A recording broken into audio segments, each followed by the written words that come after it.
I tifosi del Maccabi Tel Aviv la settimana scorsa allo stadio di Amsterdam cantavano questo coro: non ci sono più scuole a Gaza perché non ci sono più bambini.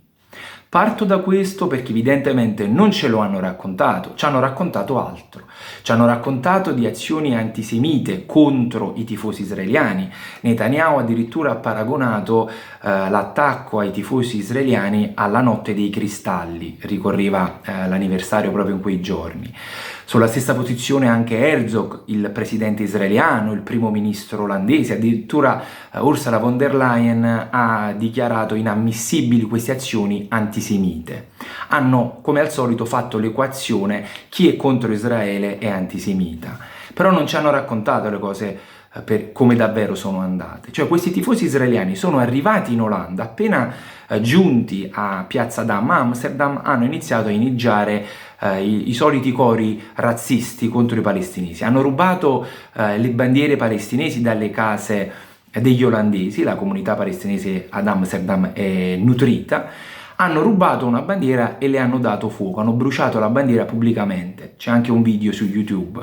Poi hanno preso di mira un tassista musulmano, lo hanno picchiato, gli hanno distrutto il taxi, lo hanno divelto e hanno messo a ferro e fuoco la città. Una volta giunti nello stadio, non hanno rispettato il minuto di silenzio per le vittime di Valencia. Avevano detto che lo avrebbero fatto e così hanno fatto.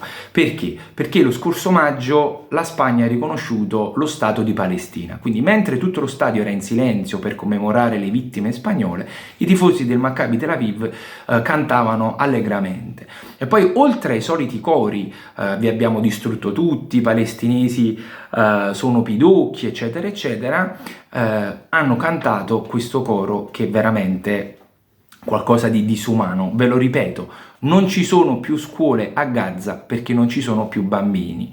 Questo mentre è in corso un genocidio, 45.000 morti a Gaza. L'Ufficio per i diritti umani delle Nazioni Unite proprio qualche giorno fa ha dichiarato che il 70% di questi 45.000 morti sono donne e bambini. Come al solito non ci viene raccontato quello che realmente è accaduto. Che cosa è accaduto? È accaduto che 62 palestinesi sono stati arrestati, mentre praticamente sono stati inviati 2 aerei da Israele per soccorrere questi tifosi israeliani.